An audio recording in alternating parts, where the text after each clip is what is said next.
Hello students, today we will read the 7th chapter of Class 4th Gul Mohar, A Stormy Day, adapted from Black Beauty by Anna Swell. One morning late in the autumn, my master had to go on a long journey. John harnessed me to a new cart. I liked to pull it as it was very light and the high wheels rolled along so smoothly.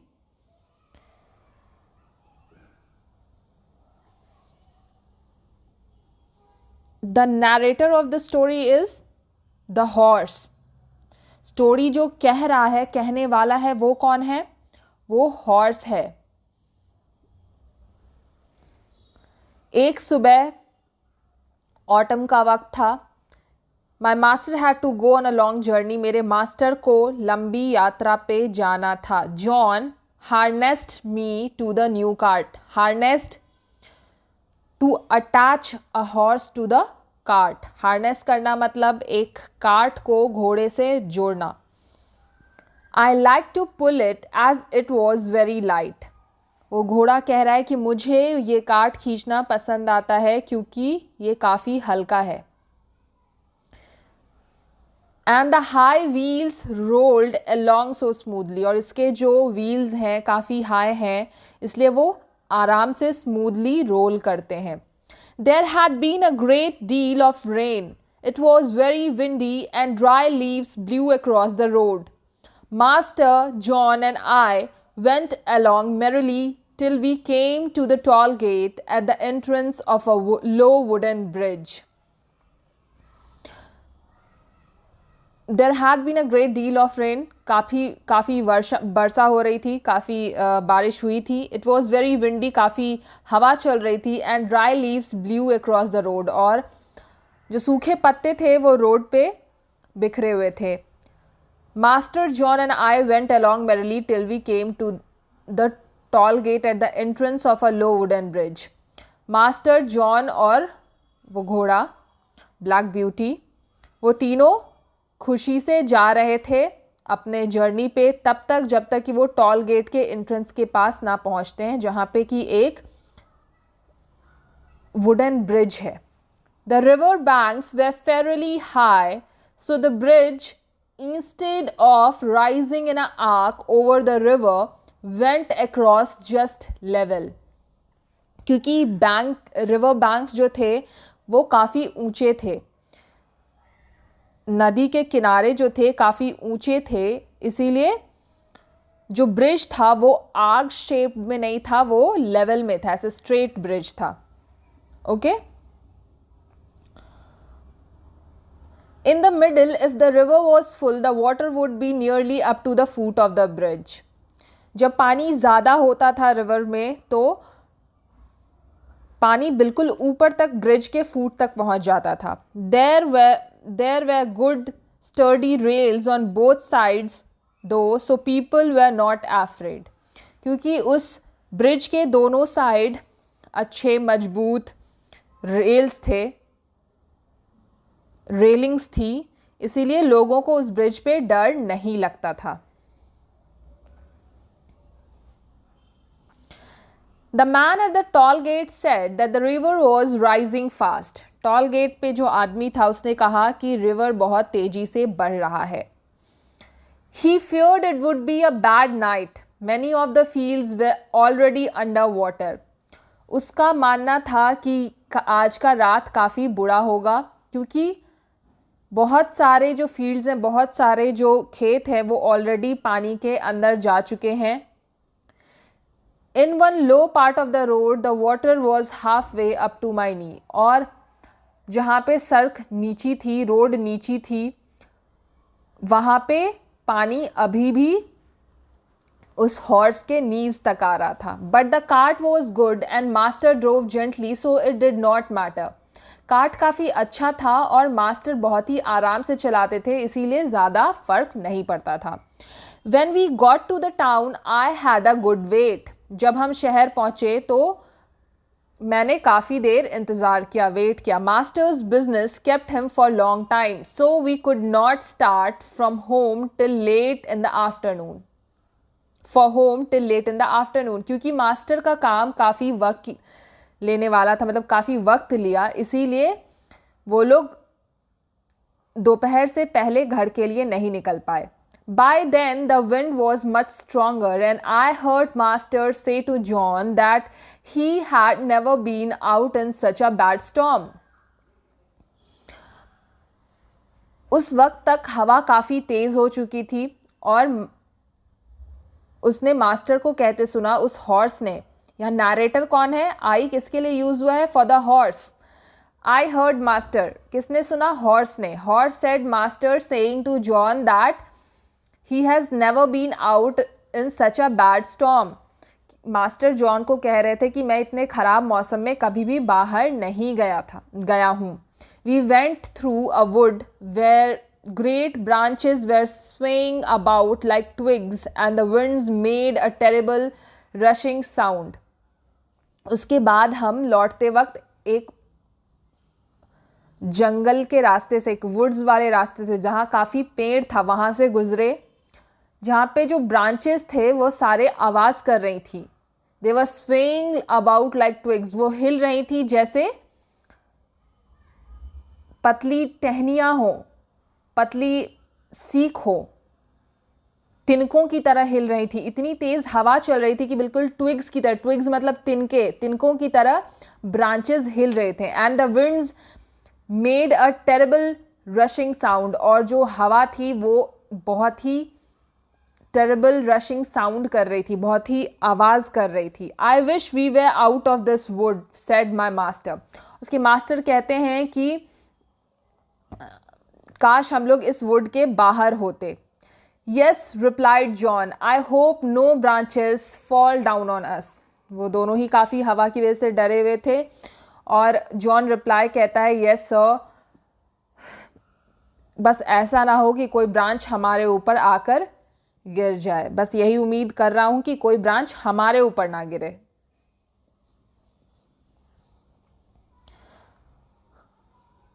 The words were hardly out of his mouth when there was a groan and a crack and a splitting sound.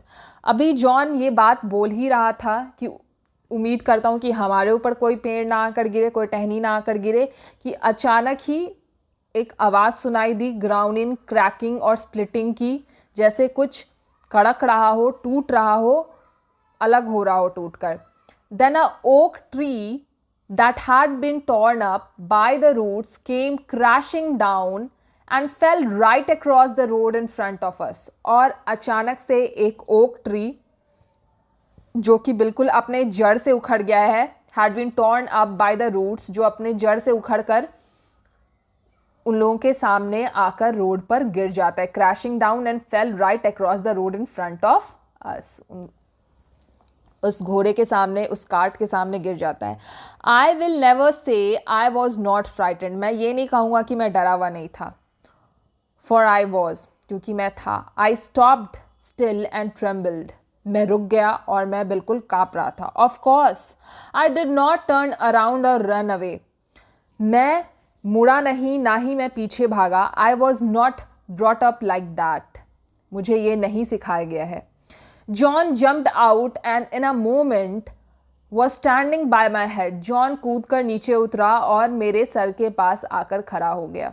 He held my bridle and calmed my nerves. वो मेरे bridle को पकड़ता है. Bridle घोड़े के मुंह से लगी हुई एक रोप होती है, उसे ब्रिडल कहते हैं, और वो उसके ब्रिडल को पकड़ता है और उसके नर्व्स को काम करता है, मतलब थपथपाता है उसको. That was close.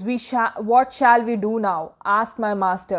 उसके मास्टर कहते हैं कि बड़े नज़दीक से गिरा ये, हम बच गए, और अब हम क्या करें?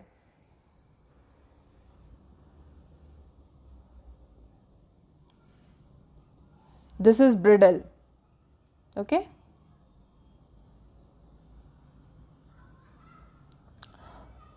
Well, sir, We can't drive over this big tree and we can't get round it. We must go back to the 4 crossway. Then it will be about 6 miles before we get to the wooden bridge again. It will make us late but beauty is fresh. John कहता है कि sir हम इस बड़े पेड़ के ऊपर से ड्राइव नहीं कर सकते. We can't drive over the big tree. ये पेड़ काफ़ी बड़ा है और इसके ऊपर से काट नहीं निकल पाएगा. And we can't get around it. और हम इसके बगल से भी नहीं निकल सकते हैं. We must go back to the 4 crossway. हमें फिर से चौराहे पे जाना होगा. Then it will be about 6 miles before we can get to the wooden bridge. फिर 6 miles बच जाएंगे वुडन ब्रिज तक जाने के लिए. It will make us late. ये हमें लेट करेगा बट ब्यूटी इज़ फ्रेश. मगर ब्यूटी अभी फ्रेश है, थकी नहीं है. So back we went. By the time we got to the bridge it was nearly dark. फिर हम पीछे गए और जब तक हम ब्रिज तक पहुँचे तब तक अंधेरा हो चुका था. We could just see the water was over the middle of it. हमें सिर्फ ब्रिज के बीच में पानी दिखाई दे रहा था. That happened sometimes when the river was flooding. ऐसा अक्सर ही होता था जब नदी में बाढ़ आता था. So master did not stop. इसीलिए मास्टर नहीं रुके. We were going along at a good speed, but the moment my feet touched the first part of the bridge, I felt sure that something was wrong. हम काफ़ी तेज़ी से जा रहे थे और जैसे ही मेरा पाँव ब्रिज को टच करता है, the moment my feet touch the first part of the bridge, I felt sure that something was wrong. मुझे एहसास हुआ कि कुछ गड़बड़ है, कुछ गलत है. I dared not to go forward. मुझे हिम्मत नहीं हो रहा था कि मैं आगे जाऊँ. I made a dead stop. मैंने डेड स्टॉप कर दिया. मैं बिल्कुल रुक गया. Go on beauty said my master and he gave me a touch of the whip. मेरे मास्टर कहते हैं कि चलते रहो ब्यूटी, और वो उसे चाबुक से मारते हैं, एक विप से मारते हैं. But I dare not move. मगर मेरी हिम्मत नहीं हुई आगे जाने की. He gave me a sharp snap of the whip. फिर वो मुझे ज़ोर से विप से मारते हैं. I jumped but I dare not to forward. मैं कूदा मगर मुझे हिम्मत फिर भी नहीं हुई आगे जाने की. There's something wrong, sir, said John. John कहता है कि यहाँ कुछ गड़बड़ है sir. He got down from the cart and came to my head. John cart से उतरता है और उसके सर के पास आता है. He took hold of my bridle and tried to lean me forward. वो जॉन का ये ब्लैक ब्यूटी का ब्रिडल पकड़ता है जॉन और उसको आगे झुकाने की कोशिश करता है. Come on beauty, what's the matter. वो कहता है कि क्या हुआ ब्यूटी, क्या बात है. Of course I could not tell him what the problem was, but I knew very well that the bridge was not safe. मैं उसे बता तो नहीं सकता था कि क्या बात है, क्योंकि घोड़ा बोल नहीं सकता इंसान से. So but I knew very well that the bridge was not safe. पर मुझे पता था कि ये ब्रिज सेफ नहीं है. Just then the toll gate, at the toll gate, just then the man at the toll gate on the other side ran out. तभी क्या हुआ, टॉल गेट पे उस तरफ जो आदमी था वो दौड़ कर बाहर निकला. Flashing a torch about like a mad man. जो अपने टॉर्च को फ्लैश कर रहा था, इन लोगों की तरफ दिखा रहा था पागलों की तरह. होए होए हेलो स्टॉप, ही क्राइड. वो ज़ोर से चिल्लाता है, होए होए हेलो स्टॉप, रुको. What's the matter shouted my master. Master पूछते हैं कि क्या बात है. The bridge is broken in the middle, part of it has been carried away by the flood. If you come any further you will be in the river. Bridge का middle part टूट गया है और पानी में बह गया है, बाढ़ में बह गया है. If you come any further, अगर तुम थोड़े भी आगे आओगे, you will be in the river, तुम लोग नदी में बह जाओगे. Thanks God said my master. और उसके मास्टर कहते हैं कि थैंक्स गॉड हम लोग बच गए. You are really a beauty said John. John कहता है कि तुम सच में ब्यूटी हो. तुम्हारा उस हॉर्स का नाम ब्लैक ब्यूटी था. सो वो कहते हैं तुम सच में ब्यूटी हो, तुम सच में काफ़ी अच्छी हो, said John as he took hold of my bridle and gently turned me around. और फिर वो आराम से उसका ब्रिडल पकड़कर उसे घुमाता है, टर्न करता है. The sun had set now. सूरज डूब चुका था. The wind seemed to have settled down. और हवा धीरे धीरे रुक रही थी. It grew darker and darker, stiller and stiller. अंधेरा बढ़ता जा रहा था और सन्नाटा भी बढ़ता जा रहा था. I trotted quietly along, the wheel hardly make a sound on the soft wet road. मैं धीरे धीरे मैं जल्दी जल्दी छोटे छोटे कदमों से चल रहा था गीली सड़क पे, जो रोड सॉफ्ट वेट रोड था, जिस पे आवाज़ भी नहीं हो रही थी चक्कों की. For a long time neither master nor John spoke. बहुत देर तक मास्टर और जॉन कुछ भी नहीं बोले. The master told John that God has given people brain by which they could find out things for themselves. He said, however, God has given animals a special knowledge which did not depend on thinking things out and was much more quicker to respond to danger. Master कहते हैं कि भगवान ने लोगों को, इंसानों को brain दिया है, दिमाग दिया है. वो अपने लिए सही गलत पता कर सकते हैं, अपने लिए सोच सकते हैं. He said, however, God has given animal a special knowledge. उसी तरह जानवरों को एक स्पेशल नॉलेज दिया है which did not depend on thinking things out, जो कि सोचने का काम नहीं करता है. And was much more quick to respond to danger, मगर काफ़ी जल्दी खतरा भांप लेता है, काफ़ी जल्दी खतरा पहचान लेता है. This instinct in animal, he said, had often save the lives of man. और ये जो इंस्टिंक्ट है आदमी में, वो जानवरों में, वो लोगों की जान काफ़ी बार बचा चुका है. John had many stories to tell of dogs and horses. John के पास ऐसी बहुत सारी डॉग्स की और हॉर्सेस की कहानियाँ थीं. And the wonderful way they had save the lives of people. किस तरह उन लोगों ने लोगों की जान बचाई थी. He thought many people did not take good care of their animal or make friends with them as they should do. वो सोचता है कि बहुत सारे लोग अपने जानवरों का ठीक से ख्याल नहीं रखते और उनसे दोस्ती नहीं करते हैं जैसा उन्हें करना चाहिए. At last we got back to master's house. और अंत में हम मास्टर के घर के पास पहुंच जाते हैं घर में. We saw that all the lights were on. हम देखते हैं कि सारी बत्तियां जली हुई हैं, सारे लाइट्स जले हुए हैं. As we came up to the door, mistress ran out to greet master. जैसे हम दरवाजे पे पहुंचते हैं, मिस्ट्रेस दौड़ कर निकलती हैं, मास्टर की वाइफ दौड़ कर निकलती हैं उन्हें ग्रीट करने के लिए, उनका स्वागत करने के लिए. Are you safe, my dear? Oh, I have been so worried about you. Did you have an accident? वो उससे पूछती हैं, तुम सुरक्षित तो हो ना? मैं बहुत चिंतित थी, कहीं कोई एक्सीडेंट तो नहीं हुआ. No, my dear, but if Black Beauty had not been wiser than we were, we should all three have been drowned at the wooden bridge. वो कहता है कि नहीं, ऐसा तो कुछ नहीं हुआ, मगर अगर ब्लैक ब्यूटी नहीं होती और वो इतनी समझदार नहीं होती तो आज हम तीनों ही डूब कर वुडन ब्रिज के पास डूब गए होते.